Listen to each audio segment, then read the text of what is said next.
Chloe, I'd knock you through the letterbox in 5 minutes if given half the chance. And the problem is my willy wouldn't get through the letterbox. It'd get caught on that furry bit of the thing. I'd be like, Chloe, is it in yet? You'd be like, no.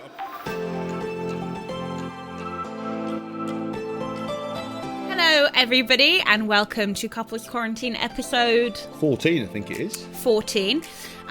Today we have an old friend of mine, a journalist. He's an author, he's a DJ, and he's a broadcaster. And he's the first gay man we have had on Couples Quarantine. Well, what? Yes, certainly won't be the last, but this is my friend, Sam Dowler. Hi, thank you for having me. The first gay in the village. The first gay in the Couples Quarantine village. How do you feel about this honour? Well, I better not let my people down. I think it's too late for that, babe. Although, do you know what? I got a new producer the other day, and he was saying he's a gay boy, and he was saying how much he loves the Kardashians, and he doesn't like any movies made before 2000. And I was like, I can't stand the Kardashians, and I love old movies. I should probably intercept here and just tell everybody, including James, because this is the first time you've met Sam. Well, I heard the reason I wanted you on, Sam, is I heard a voice message you left Chloe, and I was like, I need that guy in my life. Yeah. Oh God, what did I say? And I don't know what it was, but it's very funny. You and I was called like, someone an old bin, and James was immediately like, well, that's my new best friend. I was like, he sounds exactly as me, exactly like I do. Very, very bitchy. Slightly more camp, but depending on what night of the week it is. And how much you've had to drink. Exactly. Ain't that the truth? Well, we can actually come on to this. But Sam, why don't you introduce yourself, tell everybody how we know each other, tell everybody what you do, and then we'll go from there. Okay, so I'm Sam Dowler. Hi. I used to work in the music industry years ago, and then which was really fun. And then I changed, and I went for a job in New York actually, and it was some gross old pedo who tried to touch me, and I didn't like it. So I then came Harvey back. Weinstein. I thought he was into women. I went for a job with Weinstein. No, it was somebody else. I mean, he might end up watching this, so I know who you are. Anyway. So I came back and I got a job as because I knew lots of celebs and stuff, I got a job as a columnist on Now magazine. So I used to go to various showbiz parties and cover Hang various out with things. me. And that's when I met Chloe, and we went when she was doing Dancing on Ice, and I actually went and stayed up. Where was it? Nottingham, I think it was. And you came all the way to come and see me. And I was there, and I was guest judge on the show, and I got booed by 10,000 people. I loved it, and we just got really messy that night. And I remember coming down to the ice rink because I was going to do an interview the next day, and Torval and Dean were like over the other side of the ice rink, and they were like, "You're right." Oh God, they've seen it all on that tour. And then everyone who I saw was like, Sam, you're right. I'd also smashed myself in the face with a remote control at some point in the evening. I mean, it was a big old mess. Well, you say it was remote control, but I mean, it was definitely pointy. But so we've been friends ever since, and I haven't seen you in about a year or maybe 2 years. I saw you. You didn't see me. I saw you at Pride, both of you actually. Oh God, I was. But James was mobbed, so I did say Chloe, but it was no use. Yeah, and also I was not compos mentis at all. We'd been drinking since 10 a.m. So we ended up going to Soho House, Greek Street, and just met for a leisurely champagne breakfast. Got steaming, put all the glitter on, and then I was basically passed around like a bag of sweets in a children's playground. There was at one point where I had to go, Chloe, I just need a time out here. I have never been more groped. Honestly, it was amazing. But do you know? But I did think of that because I mean, although I get it, it's not. I mean, if you took a girl to somewhere and she was literally groped by thousands of men, obviously they'd all end up going to jail. But I mean, obviously, James is a big guy, but I've never been into the whole. I don't think you should grab someone, whether you're gay or not. It is an interesting point because obviously, I think a lot of people initially in the start of my career assumed that a meathead that I would probably have homophobic tendencies or that. Not in rugby. I played rugby at school, so that's more of a football thing. Rugby boys is different. You played rugby. I can't. I was hooker. Thank you.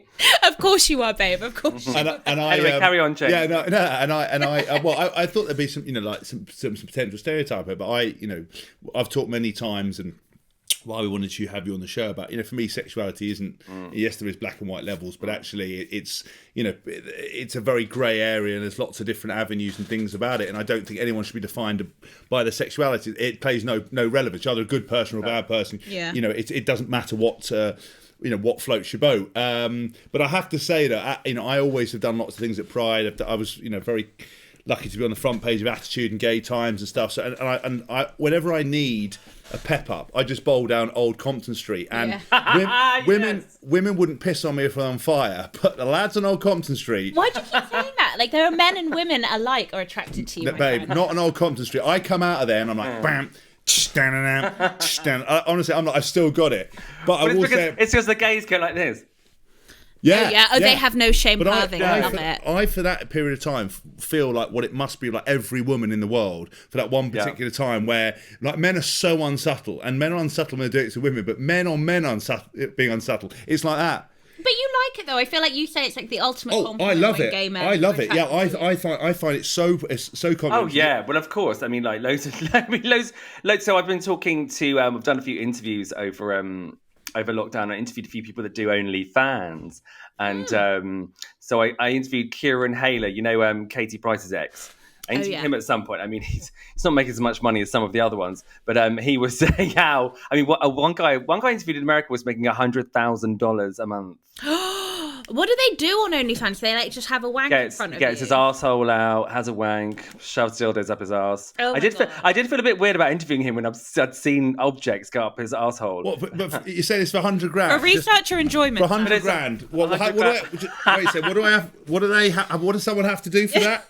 Just quickly, like what we're talking. But he's one of the biggest earners in the world. But then so my point is that Kieran Hayler did it, and he said that none of his fans are women, not one, and he's got thousands and thousands because all you do, because basically like what gays like and why gays like OnlyFans specifically is because like you just get a bloke who's walking around. They just want to see him take a piss, have a wank, all that kind of stuff. They don't like. I mean, whereas girls would be like, "Ew, gross man." I mean, do you know what I mean? Girls don't go, "Oh, I love a dirty guy who doesn't wash for weeks." Whereas gays are just like, "Oh, yeah." That bit I don't get. Totally. I mean, actually, that ties in really nicely to something you wanted to ask Sam on this podcast. Yeah. Yes, I do wash my bits. Okay. How do I get into OnlyFans? No, that was another question. What I wanted to know was. Actually, wait. Sorry. Even though it ties in really well, there's something else which is going to tie into it even better. So can we start questioning you, Sam?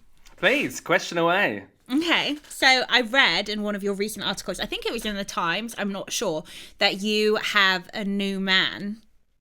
Oh, no, I think I just told you. No, you said your new boyfriend is a frontline worker. Oh no, I did. Oh, that was a piece. Oh, that was that was a bit of a Ms. piece. I don't think I ever sent you that. You've done some sort of research. No, you did send it me. Oh, okay, yeah. No, because I did a bit about because I was staying with my dad and he's not been well and and it was all really misery. But during lockdown, I didn't see him for 2 months. Because he works with the mentally ill, and I was with my dad who was full on shielding because he's got cancer. So we went for a socially distanced walk. I said walk, and we both wore masks and stuff. But it was a bit. So you were one of those rare couples that actually didn't see each other for the entirety of the first lockdown. So how was that? How did you manage? I was like, look, I tell you what, I'll just come round. I'll wear a mask. I'll just pull down my pants. And He's got quite a big willy, so I thought if I just put my bum against the letterbox, he can just, Shout out to Sam's boyfriend! Congratulations. Well done. But no, I mean no. Basically, that he was like, oh no, but if I can't kiss you, it's not the same. Oh, don't be like that. That's nice. I'm kidding. It is. I mean, it was nice. Even I was a bit like, oh, that's mate. I don't know where he's like. That's like something like a woman wants to hear. I really want to kiss you. Yeah. I've had boyfriends that love kissing. Chloe, I'd knock you through the letterbox in 5 minutes if given half the chance. And the problem is my willy wouldn't get through the letterbox. It'd get caught on that furry bit of the thing. I'd be like, Chloe, is it in yet? You'd be like, no. I'd be like, oh, yeah. You could just get one of those really thin doors with no insulation. To tell what I get though is I'd probably get a DPD label stuck on the end of my knob because they'd scrumple them up and stuff it in there. Scrumple them up. Yeah, they do scrumple. Okay, right, but so what about this lockdown? Is it the same? He's done 7 12-hour shifts in a row this week, and he's doing that next week. And so, I mean, it's no good to me like that. I know. And I mean, so I speak to him on the phone, and he moans. So he's like, I've got nothing left in me. And I was like, well, you're no use to me, mate. You stay there then. So how did you meet? We met on a dating app. Well, I'm just going to say it was Grindr. It's not really a dating app. but it's the only one you lot have got, isn't it? Well, no, there's Tinder, Scruff, loads of different things. But what Scruff? What's Scruff? Oh, you'll go down well on Scruff. Oh, there's a few one that are quite dirty as well. When I read your article, I didn't know that when you delete someone, then you delete every thread, every picture, every message you've ever sent them. Boo! And we can come on to this because we do actually have a topic for Sam after we've gossiped. We do. But anyway, so yes, the reason why I say that about Grindr is that I up here because I'm in Hertfordshire. It is it's not like being in London. It's not Soho. So if you want to meet another gay person, you sort of meet at the pub or something. So it's more like a friends. Make friends locally. I've got lots of friends that I met on Grindr that wasn't a sex thing, that I just to meet them locally because you don't go down the pub. We've got 3 pubs where I'm in Welwyn Garden City. You don't go down there and be like, who's a gay boy? I'm wearing my sandwich one and ringing my bell anyway. But it just doesn't happen. I mean, okay, right. So you met on Grindr, and how long have you been together now? It'll be 2 years in January. I didn't know it had been 2 years. I didn't know either. Then he sent you an anniversary card and you were like, oh, no. But the thing is, it's weird because this year is it's been 6 months of it was just lost, wasn't it, really? Do you remember that year we didn't see each other for months on end? And I worked 12-hour shifts and never spoke to you.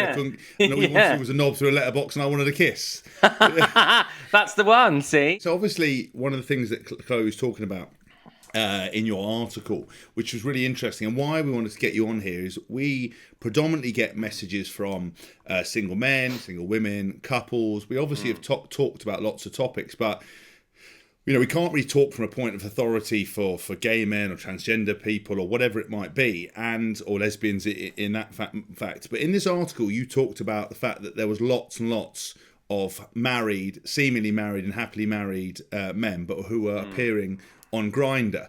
Yes. Do you want to elaborate a little bit on that? Because I think our listeners will be intrigued, and there's probably a lot of blokes going, "What are you fucking talking about, mate? That's not me. It's not me." This was the thing. I originally pitched it to You magazine, and they wanted me to do it. So I wrote it and everything. It came from a situation when I met David around then. I was meeting people, but there was a guy who was quite local to me, and he was on Grindr, and I said it with a low voice. You whispered, he was on Grindr. He was on Grindr.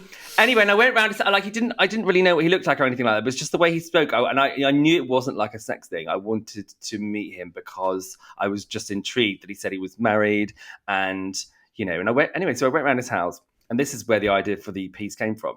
And he was so normal, like anyone who you would meet down, So I helped my sister with her kids. I picked, it's he just looked like a dad, and he had pictures of his 2 little girls on the wall, and he was just really sheepish, and he was like, "I've got 2 hours. My wife's taking the kids swimming," and I was like, but he was just really sad, and I didn't want to I didn't want to do anything with him because it just felt a bit like he was just oh, and we had a bit of a snog, and and he was just oh, and I was and I could just see this misery, and I thought, fuck me, that's awful. So then I was just oh, sorry, I can't do this. So I left, and then he messaged me on Grindr going, that was great, meet again. And I was like, so on Grindr, it's you have loads of people. It's the same as any old app. You get people's faces, you don't swipe, they're just in a grid. And so you have but there's lots of blank profiles. There's no picture. It's a picture of something random, and it says on it that they're either married or they're straight or they've got a girlfriend. And then you get in contact with them. And so I was messaging all these people, and there was so many of them. People who were like, I thought I'd seen you before somewhere. I was trying to remember where it was. It was so weird because I remember some bloke came around and gave me a terrible snog while Chloe was off swimming. I knew it was you. You should have been on Grindr then, should you, freak? But I got confused. I thought it was the thing for welders and like DIY. I was like, Grindr. I was like, I fucking need one of them. I thought it said Minder. Oh, the best thing is I kept trying to order drills. People kept sending me dick pics. It's fucking terrible. I said I wanted a drilling, and people got the wrong end of the sticky wick. I wanted some raw plugs and put up a shelf. But don't. For those listening, don't go on Grindr if you're looking for DIY stuff because you'll go horribly wrong. Well, I know of some guy that got like his wife caught him or something. He was like, "Oh, I'm just on there to get compliments." What? Sound familiar? Tell me that she didn't believe that. I don't know. I think this is the thing. That's such a guy thing to say. Well, some of the guys as well were like, "Oh, I think my wife knows." I think if you've been married for a while, you'd rather just pretend it wasn't happening. Yeah. Especially if you had, they might have like a loving relationship. Some of them were still having sex with their wives as well. And I was like, you do. Oh wow. You do use protection. Because God, can you imagine? Yeah. Sorry, dear, I've given you chlamydia. I think a lot of women who get cheated on find that to be the most disrespectful of all of it, is if they find out because they get an STD, and then it's like you disrespected, not only did you disrespect me, my emotional, my mental health, but you disrespected my fucking body because you couldn't keep your dick in your pants. And like that is like the ultimate slap in the face. But so I read this article and I too found it fascinating. So I actually, one of my questions here is how did this come about and how prevalent is it? Both of which you've answered. But so it is very much a prevalent thing that you and I suppose other men on Grindr have noticed that a lot of the men on there are married. 100%. I wouldn't say a lot, but I would say it was in the realm. A substantial amount. I'd say it was in the realm of about 20%. Wow. And because the nature of the app is that you can be anonymous. Yeah. You can say I can't send a picture of myself or anything like that, but will you meet me? And them's thirsty gays will always turn up.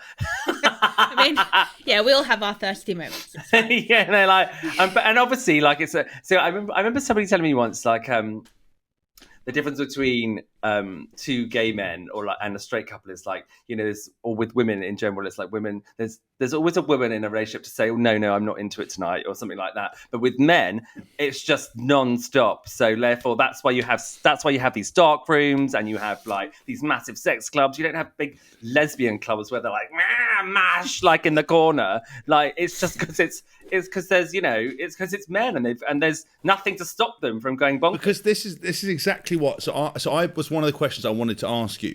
So. Because we get a lot of people, and Chloe's very staunch against this and doesn't agree, and she feels out the two of us she's got a higher sex drive. No. What I will say, just to preface, I know what you're going to say, but just to preface it really, really quickly, I don't agree that men have a higher sex drive than women. What I do agree with is that men prefer promiscuous sex to a higher degree. Well, men can detach their emotions. Right. Yeah. So I have a much higher sex drive than you in our marriage. But I reckon if we were both single, you would probably be shagging way more than I would. Anyway, carry on. That's why I haven't got a high sex drive. I'm doing too much shagging. I'm joking. No, my point is that I wanted to ask you is that, a lot of times we get people writing in and the stereotype is that men really want sex, women, don't want it, or women have the keys. Is it as you just said, where two men just going, hello, mate, do you want to have sex? Simple. Whereas you do that with a man and woman, it very rarely happens. Chloe told a story last week about an ex-boyfriend of hers who went for a chip shop and, he asked for a battered sausage and so did he and so did she, and she nipped around the corner and delivered it. But that's not quite rare. So is it like that with men? Just that crazy? Yes. There are things that people would put on their Grindr profile, things like fuck and go or dump and go or I'll just be here with my pants down, just come fuck my ass and come in it and then leave. I don't even want to talk to you, see your face or anything.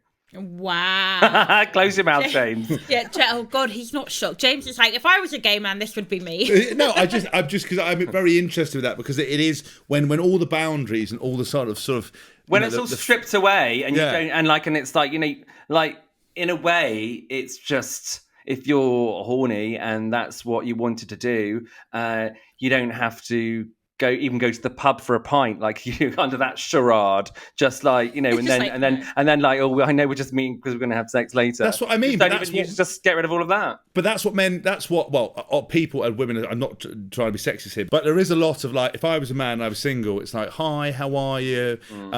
What's happening? And you have to put a bit of chat in. And that's interesting enough with the dating app. When Bumble came out, the whole idea of Bumble was to let women be in charge. Women do the choosing, don't they? But it turns out that women didn't want to make the first move. A lot of feedback came back, or wouldn't message first, or wouldn't say anything. So they'd want to be complimented, and they want to be like, wooed, I suppose. Wooed, right? One of my mates who's single was saying that, like he went on a date for dinner, and she was like, oh, I don't think I can come back, and there's all this kind of pretense, like, oh, I shouldn't, and they get was it just a charade? Yeah, and it's like, I'm not like that, and then before you know it, he's hanging out the back of her.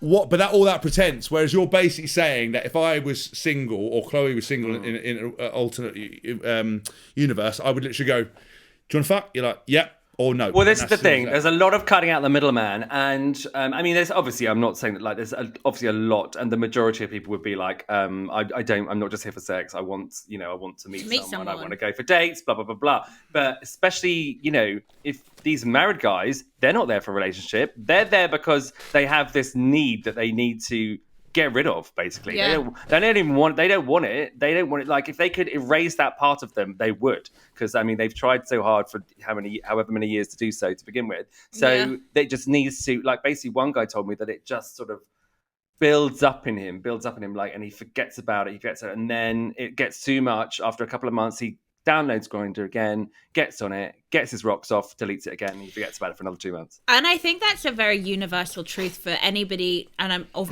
am not saying that being gay is a fetish. That's sexuality. Those dirty gays. Those dirty fetish men. Festering.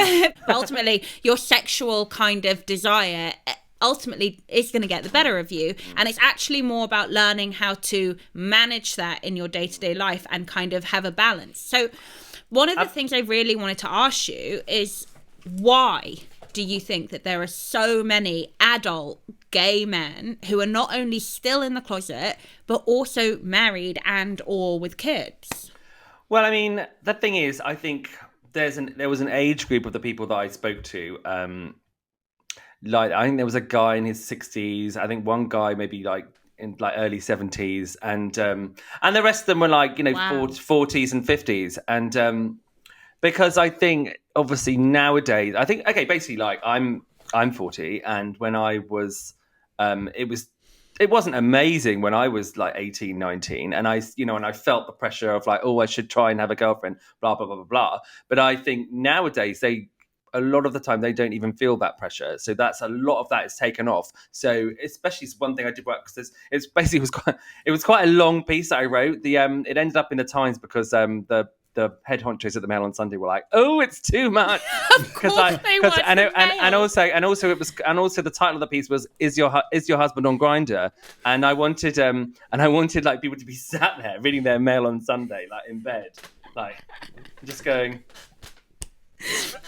But do you reckon there would have been, like, because women like pick stuff up all the time, and like you think they're not listening. Like Chloe's like Sherlock Holmes. I reckon she would have been like that in bed, like reading it, and she would have been like that, giving that fucking side eye. Why are you reading that? There's that meme. There's that meme with that dog that's just like. Side-eye. It's side-eyeing. Chloe, like the whole time, like doing weird things, like buying me a magazine of someone in swimming trunks. Do you like that thing? I'm like, what do you mean? Or shall I tell you how? So for me, in my head, this is how I perceive you and your sexuality. If someone were to say to me, you or someone else, "Oh, James once tried to be gay for a month," I would believe it 100%. Yes. But if someone turned to me and was like, "James is like fully gay," I'd be like, "No, he's not. He's just not." But I reckon. He is going to be sticking things up his arse for $100,000 a month. on OnlyFans very soon. I mean, you are fruity. Yeah, I am fruity, Chloe.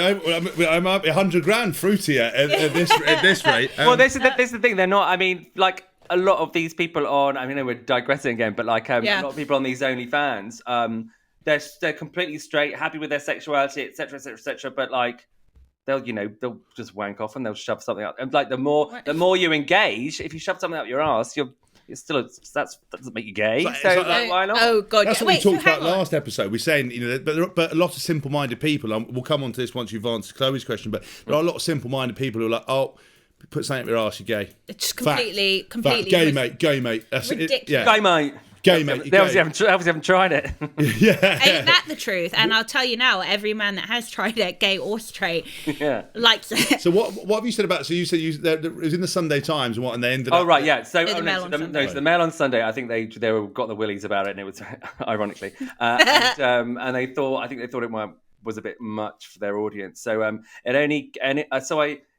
I pitched it to the Times, and it came, and then obviously the whole thing was when Philip Schofield came out, they were like, "Oh my god, it's completely relevant now to do it now." So as I was saying before, like I think it's definitely an age thing, but also it's for guys that feel like, especially there was some religious guys on there who couldn't come out because they were Muslim or because they were Hindu, and their families wouldn't approve. So one guy, he had 3 kids, lived in the local area. He loved his wife. A lot of them said that they loved their wives, and it was just sort of like a thing, and like, and it's sad, really, really sad. Do you think any of it? I know Chloe said that being gay isn't a fetish, which is right, but do you think any of it was just thrill seeking? Like, there's a point where you've done everything, and you're like, I want to try something a bit risque, and because you don't want to marry a man or date a man. Well, I do think obviously sexuality is, grey. Yeah. Yes. It's no one's fully one way or the other. I think, sometimes, like maybe, a guy gets a bit pissed and he's like, oh, do you know what? I have thought about it sometimes. I'd let a guy suck me off or something. Do you know what I mean? And then do it and then be like, wasn't really into it. Yeah. Because I've snogged girls and, fiddled around with their boobies, and I'm sure I've been one of them. That is the most amateur description of anything. You're definitely a gay man who's like, I fiddled with some boobies. I would say I think I've probably made out with almost, not all, but almost all of my gay friends. Like, what? That's different. That's more like snogging your friends. I mean, like I had a girlfriend, and I knew she was super into me, and I think, but it was. Like I got some fingers in the till one night, and then that was enough. That was enough for me. Right, that was too much. You have tried it, but it wasn't. I was like, vagina dentata. No, I'm joking. I just because my brother's gay, and he was like, I said to him, but did he sleep with a girl? Yeah, I think so. Yeah, a few girls, I think, but I think it wasn't for him. He basically said that if you're going to design something that was horrific, a vagina is what you would design. If it was like something terrible. I was like, hell mouth. Yeah, hellmouth. I understand what you mean too. Oh, well, I think I knew your brother. A warm pot. I think Chloe was going to try and set me up with him once. I was in the beginning when we first 5-6 years ago. I was going to try and set you guys up, and why didn't I? If he's still available, I haven't seen the boyfriend for months. He started. He's got quite a big knob. We'll put it through the letterbox. He started. Put it through my letterbox. Does he have a big knob? I don't know. I don't know. But what was I going to say? I know why. Because he met that guy. Do you remember? Oh yeah, he did. Yeah. Where was he? Denmark or something? Yeah, I don't know where it was from. Yeah. They're having it was a long time ago. It was a mink. But I do think. Oh. No, I mean, there's obviously fannies are beautiful. It's just when they're displayed. That's what.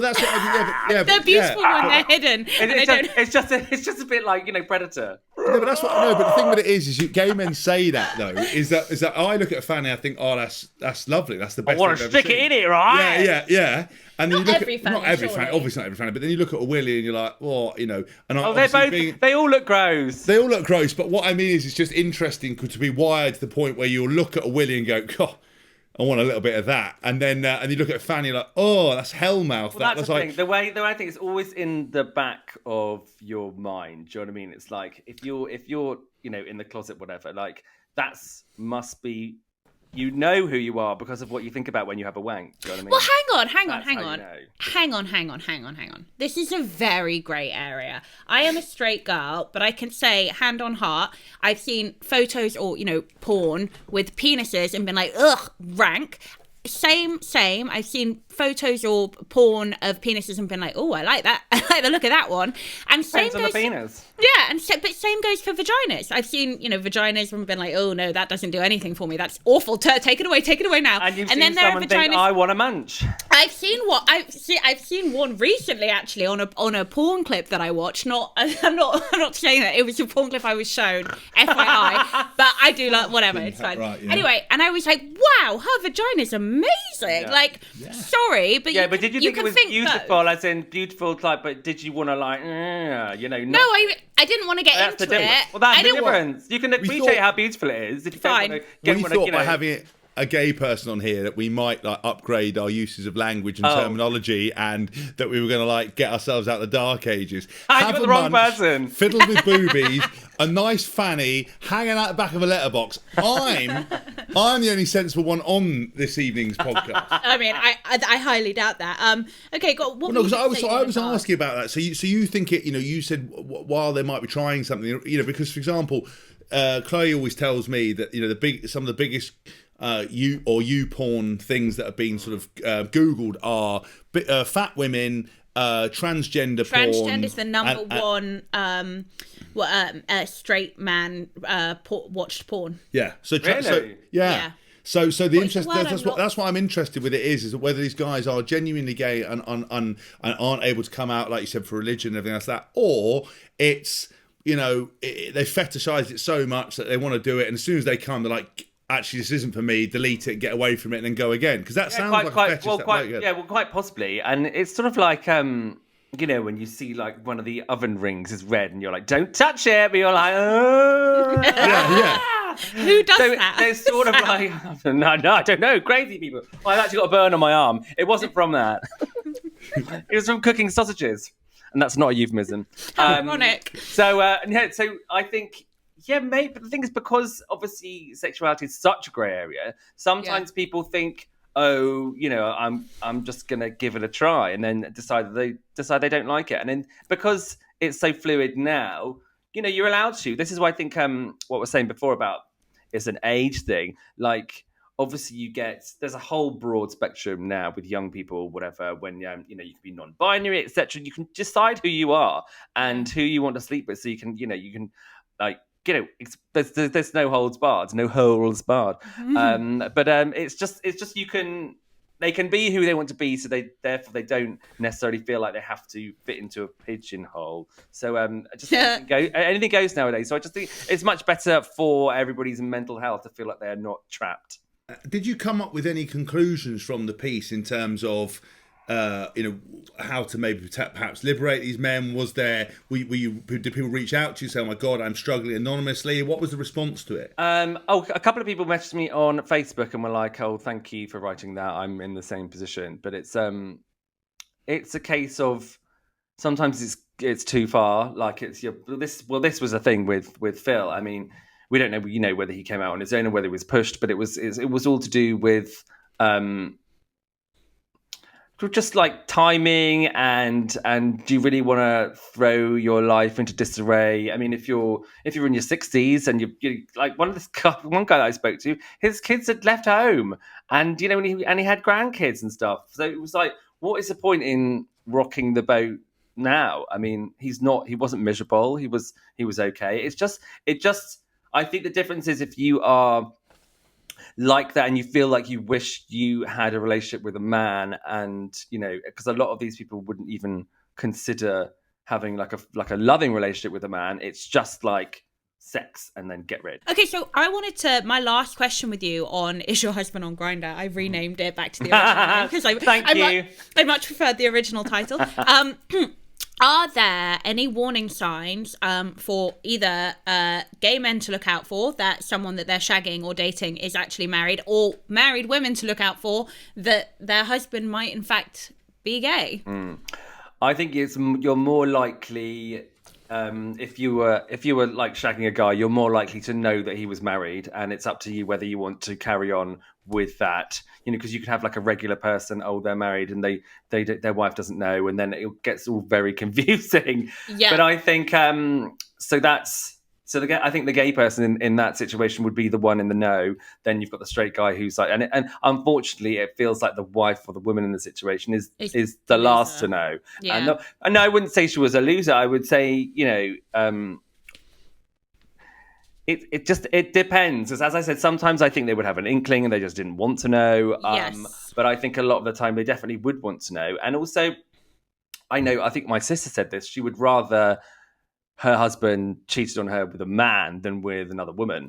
I can understand that fully. Well, because you can never be a man, so you can't. Well, you're good enough as you're the perfect woman, you're the perfect wife, but you're not a man. So I 100% agree on two of those points. So I would say half of my female friends have told me, and this is not me, as I'm sure both of you know, have told me that if their husband was cheating on them, fill in the blank where you want, but they don't want to know. They do not want to know. They're happy. They're cool. I am the exact opposite. Exactly.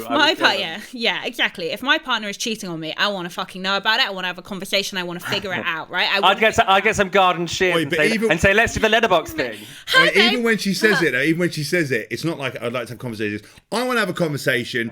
We're gonna have a chat. It's already scary. No, but and you're dead. But then I would say so that's where I stand. However, I will caveat it with this: once I know, there is no 100%.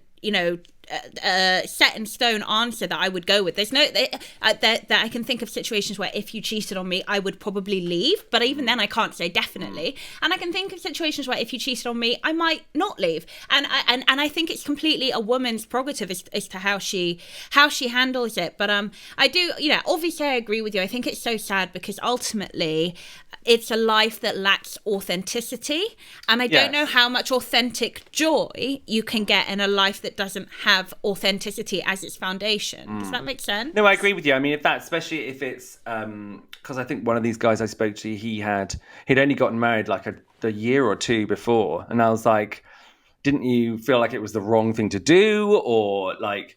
And he was like, no, I loved her, I want to have kids, that sort of thing, and but they're sort of setting themselves up for that. I think obviously I can't even bear to think of half these people's mental health issues. But I think, as it's you have to compartmentalize like your life and your sexuality and all of that. So it'd be a nightmare. But I think there could be a way, depending on if she loved him and she was happy with the situation, that she would allow him once a month or something. And she could potentially find a sexual partner herself. I mean, she might not want to. She might just say, like, I tell you what, I love you. You're a great dad to our kids. Like, you're a great dad to our kids. You go and have sex with a man once a month, and then that's it. If that was us, and you decided you were gay, and I decided to stay with you because we're married and we had kids, I would 100% go looking for D on a Friday night. But that's the point. You've got your D. You don't need any more D. Don't be such a greedy D. You can have my D. We can't have a smidge more. It's already 10. No, but I really agree with your sister on that as well. I think like if you know you can't compete, then I think you either have to accept. Like, I don't think it would be quite so painful, definitely, because your pride wouldn't be hurt. But then I think it might be more painful in that you would know now that this wasn't a one-time thing. This was, your husband would never be satisfied. Yeah, exactly. And that you're never going to be the only one. And if he says you're the only one, then he's either lying or he's repressing a part of himself that will ultimately make him miserable. Do you think that in 2020, we say we've made a lot of progress with accepting people? Do you feel normal society is accepting of gay, lesbians, and transgender people? Do you genuinely feel that some of these people who are concerned about coming out, it's misplaced, or do you think a lot of there's still a lot of work to be done? Absolutely. There's loads of work to be done. I mean, like, if you just get shitty comments from people on Twitter, etc., then there's work to be done. As soon as there's no comments, which, I mean, God knows that would ever happen. I think at the moment it's the target is the trans community, and I think it's almost the last taboo that you're allowed to be just blatantly transphobic, and people like I mean, did you look at the whole furore with J.K. Rowling? I mean, like, it's such murky waters. But at the same time, it's like they have human rights too. And I think that I think the gay people, like gays and lesbians, have a much better time of it. And it obviously depends on what country you're in, etc. And like, but I think with trans people, I think they get a lot of shit that they do not deserve. I think there's a lot of newspapers out there that still peddle this fear that I think is completely unfair. We've mentioned one of them in this podcast. At one paper, we're being invaded by gay transgender immigrants. That's the next one. A battle, you know. On that issue, though, just interesting, because I don't want to go too much into it because it's not for this podcast. But obviously, I think sometimes sexuality and gender get confused. Yes. Do you find, because obviously a lot of the good work that's been done, because this stuff is sometimes confusing it, do you think that's an issue? I think, obviously, no, I think the two things are separate. I agree with you. Like, how you identify as a gender, that's got nothing to do with who you fancy. But how you identify gender-wise, that's yours. That's what belongs to you. And again, neither of those things are anyone's fucking business. Right? I fucking love that. I was going to say, a lot of times I've met gay men, not in car parks and when Chloe's out. But, Dump and go, was it? Dump and go. That would be, if he was gay, that would be his. I thought it was wash and go. Chloe thought the local tip was called Dump and Go, because that's where I was going 6 days a week. I was having to dismantle part of the house just to get the excuse. No, what I was going to ask is a lot of gay men talk about, they only go for single men. Sorry, they go for straight men. Yeah, I do, and I think, and I know a lot of people that do that. And in my mind, I think there is something. It's like it's always going to be a self-fulfilling prophecy, and a lot of people develop feelings for these straight men, and it's like he's never going to be into you, or it's never going to work out. Like it's like a girl going out with a bad boy. I always go out with a bad boy because I can change him. Do you know what I mean? Hi, I did. But like, you're never going to change. And I think it's also there's a sort of self-flagellation about it as well. It's a bit like you know you're going into it and you know you're going to get hurt. So what I think it shows kind of a low opinion of yourself. I agree, and I also think it shows somebody. So I know somebody that she's gay, and she will only go for straight women only. And I think it might be because she fucking loves a challenge, and I think there's something wrapped up in that. But it is a dangerous game to play because unrequited love is a horrific thing to have to go through. It is. I mean, okay, like going back to what I was saying before about why people end up getting married, like as I said, I was early 40s, but I have never really been. I've never really been able to hide that I'm gay. Do you know what I mean? Because I don't believe you, Sam. What do you mean? How do you say you can't? How dare you? Is it because you ran up and go, well, no, listen, when I get a girl home, I just like to fiddle with the boobs. And I go, she's got a face like a predator's, a muff like a predator. I'm like, that potentially might be what's giving it away. But I wouldn't have said that when I was younger, obviously. Oh, right. But apparently when I was a little boy, like my sister, there's a video of me and my sister falls off the wall and I go, oh, how peculiar. I like 3. Yeah. James doesn't know you that well, but actually, I will say I have seen Sam in like social situations or like just being with him. Like genuinely, you would have no idea that he's gay, and then he can swing like a pendulum, and then before you know it, he is the only gay in the village. When you were 6, you were embroidering silk ruffs onto jackets, and the thing is, like, I can be quite blokey. I love playing video games. I like sports stuff and things like that. But like, I think so. My point was that I think because people would say you're gay at school, there was never really any escape for me. But with a lot of guys, maybe your brother, I don't know, but like if they're quite blokey, they know they're gay in their head, but they don't have to address it because nobody says anything to them, and therefore like it stays repressed, and no one has ever said anything to them ever because they're like quite a butch gay, so they don't have to they feel like they don't have to come out and they'll just go and have, their life, etc. So I think with your friend who just goes for straight girls, maybe she likes, like totally femme girls who don't look anything like they're gay, etc., etc., etc. Oh, yeah, that's 100% her, to a T. Exactly. Yeah, it absolutely is. Did you feel like you had to, did you have to come out? Or were your parents like, we know? Or Get out or we'll throw you out. Yeah. Sam's family are not like that. No, they're not. I was I was bisexual for a little bit. Bi now, gay later. We've all had a bisexual period. Yeah, Straight exactly. It's happened. It was a period. It was a period that was the problem. It was just. I think after a while, I said to my mum, look, there isn't going to be any more girls, and she was like, oh, I know. She said we knew since you were young, and I was like, well, you might have told me. Is that because you were walking around with driving one of them red little Diamante buggies that you put sequins on and No. Sam is not a Diamante kind of guy, okay? I'm not that kind of gay, for God's sake. No, can we give him a bit more credit? Okay. Well, I like Diamantes. One thing that you will find with gays as well is that they're quite anti-camp people, and especially if they're quite camp themselves. They're like, see that guy, he's so fucking camp, it's rank. And you're like, okay. And the thing is, like, there's nothing wrong with being camp. There's nothing wrong with being booked. I think and actually, when you if you meet or come into contact with a young boy, very much a boy, not an adolescent, certainly not an adult, who might not know yet that he's gay, camp is quite often the case. And actually, there's nothing wrong with it, because I don't personally think it's anything that you can necessarily control. And if you do, it's not without a huge effort. So I don't like it when gay men say that either, and I hear that all the time. Like, oh, I can't stand people who are camp. I'm like, you don't really get to choose what your kind of... And look at the friggin' mirror, dearie. Yeah, all the time. If I spend a night out with like a load of gay men, by the end of it, I get so handsy. I love it. Chloe's looking at me at the end of it. I love it.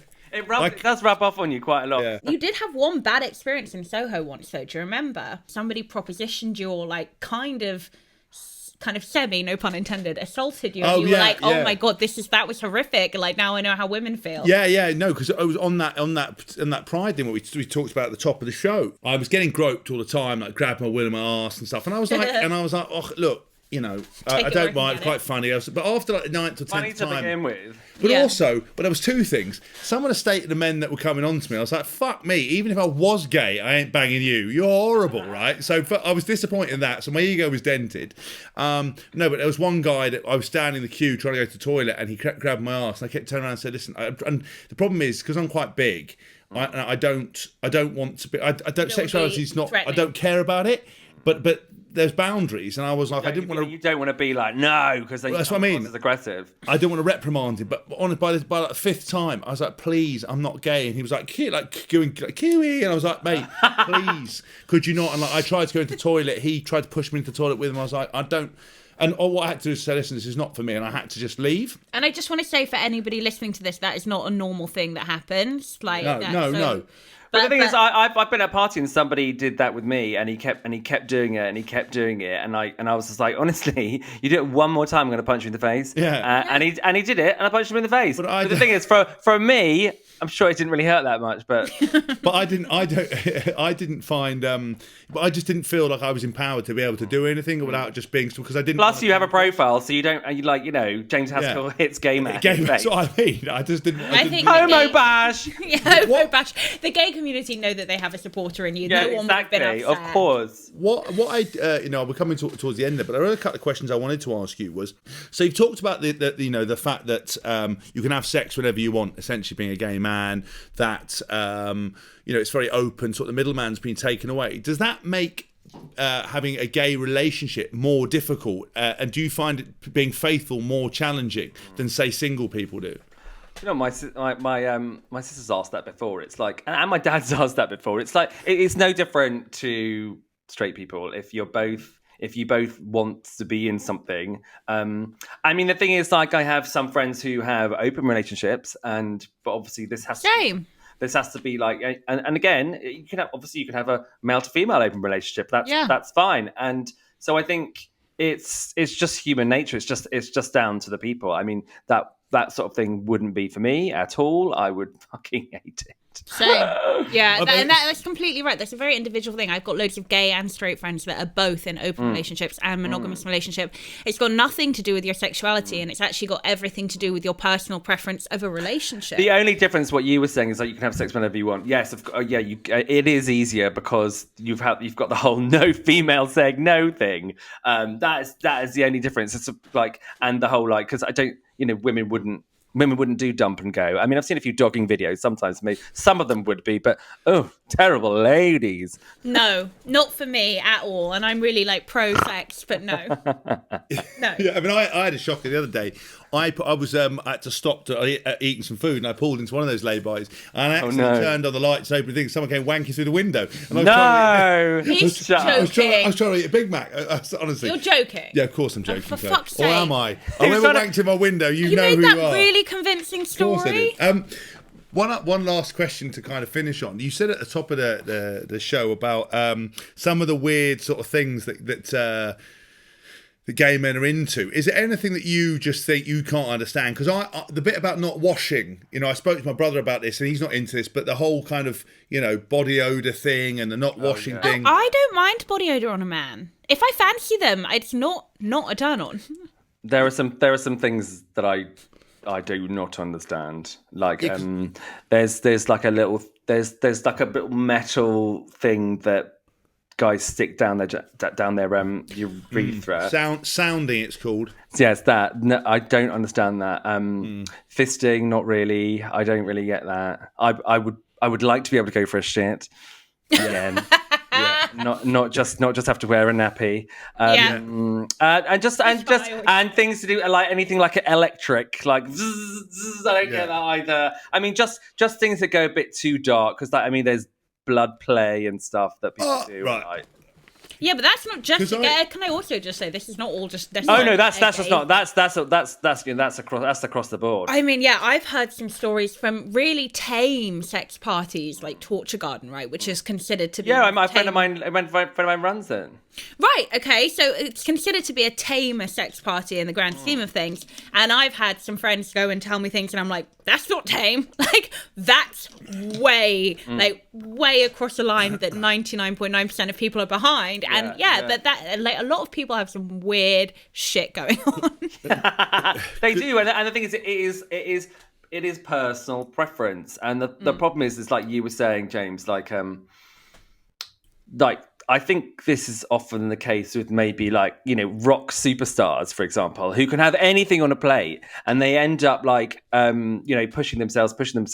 Yeah. Like nothing thrills them anymore until they go full on the next dark. high. Yeah. Until they go really dark shit. And then, that's what I mean. But it's like you've shagged everything one way, so like I'm going to do it this way, and then like still not filling it, and then I think also porn's got a lot to do with it, because whereas you can imagine 100%, you can imagine stuff in your head is that once you've watched, because that, for example, the stuff that I would watch now in comparison to what I was watching when I was 15, where you just see a pair of boobs and your willy goes off like a rocket. Now, unless it's some real professional stuff going on, this is the thing. Like, so I said in my book, The Insider. So it's tips for straight women from a gay guy, and like because they've told me all their secrets, etc., and all their horrific stories. And one of the stories in there I talk about porn in one of the chapters, and a friend of mine's brother. He couldn't keep a girlfriend, and they didn't understand why. And basically, because he had grown up on porn, and he thought that women like to get a big burst of cum in their face after sex, so he would do it every time. Every time, and they'd be like, I fucking don't want that. And then, and that would be the end of that. Each time he slept with a woman, the woman would have a terrible sexual experience because he thought he was learning from pornography. So I mean, I will say, I will speak to this. I am a generation of women who has a generation of man alongside them that've grown up watching porn. And what I will say is I'm very lucky in that I am very sexual and very open to a lot of things. But that isn't necessarily the case for everybody. Right. And even I have had experiences where I've been like, how did you think I would enjoy that? How would you think that would be a pleasant experience for me. Yeah. And there is nothing. The You second shit in my mouth. You shit on my head. What the fuck are you doing? No. Why? Why did this happen, God? But the second that you... I told you not to tell him about that. Fucking hell. The second that you... that a woman doesn't feel physically safe or comfortable with you, and it's not necessarily your fault, like I say, if you've grown up on porn and you've misread the situation, but the second that goes, that's gone. And so it is really scary and really depressing, and again, like I say, we're clearly very open about sex, we clearly talk about it very freely, but at the same time, even I find it quite scary and depressing how fucked up, especially young men, their sexual kind of appetites have become because they've watched some fucking and then of course that's crazy before you porn. even factor in Instagram, Yeah. feed it, or like your Love Island bodies, for example. You're just like, I mean, Those I would people never don't look want to. like that. Exactly, I would like. I feel for my nieces. They're like 9 and 11. I just think, oh my god, never go on social media ever. But like, it's like the combination of social media and porn. It's just like, I mean, you're not going to find anyone like that. You don't look like that. People don't want that. They sexually. don't look They like don't, that. They don't. Stop trying to look for someone that does look like that, because you'll never find them. I mean, know what a head fuck. so many people who've done Love Island, and they fucking starve themselves, get personal trainers, go crazy a few months before filming. They don't really eat when they're in there. They like sip their drink and then that's pretty much it. They don't look like that 6 months after the show. So it's and it's the same with Instagram, like men and women kind of promoting these body types that aren't what they look like in real life. Exactly. And then having 12, 15, 18-year-old young men being like, well, that's what women have to look like. And same with porn, that's how women have to fuck. No, exactly. It's they're not all like real life. They're all like dirty bitches each time. And like, oh. No, yeah, absolutely not. Is that a dirty bitch thing? I don't know what that was. Put it in my mouth. That was like sort of Cruella de Vil. Like, So you're saying your book's out at the moment. Where can people get it? Oh, you just get it online on Amazon, The Insider by me, Sam Dowler. But I also do a weekly radio show on Vibe FM and a weekly podcast called United Queendom. And then next, on the 10th of November, I'm on some sort of celebrity show as well. And that's every week on ITVB. ooh. Amazing. Thank you so much for coming on. And just for anybody who listens to this podcast who's got any concerns about sexuality and everything else like that, Email Sam. Reach out. I would love to be your gay agony uncle if you need any help in the future. I think you should come back like once every 5 or 6 episodes. Yeah, we'll get someone to we'll get sending questions into CQQuestions@jameshaskell.org, and we'll get Sam to absolutely to come back on for a quick fire question answer and see what he thinks. And again, quick fire and go. Yeah, dump and go. All I'll say is as well is that from my view on sexuality and why it's so important for me, we don't have prejudice against gay and straight people, transgender, anyone, is because imagine trying to live your life being someone you're not the whole time. And what Sam's talked about with those married men who for religion or whatever reason aren't able to be themselves. It's hard enough to be yourself these days and not be able to be somebody. It's a privilege. Yeah, it's a privilege to pretend to be someone else. So if you are struggling, then reach out to us. We can maybe shed some light on it. Reach out to Sam. Grab his book now. Sam, there are some more questions I want to talk to you about, like what happens to older gay men.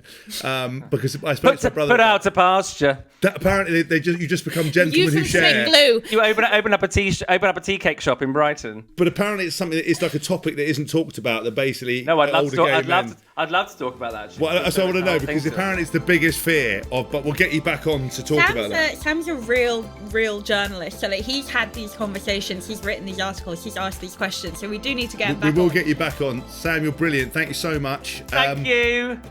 It's so nice to meet you after all these years, James. Actually, we'll have a night out. Yeah, we will do. 100%. We'll have a night. I'll stay away from your letterbox.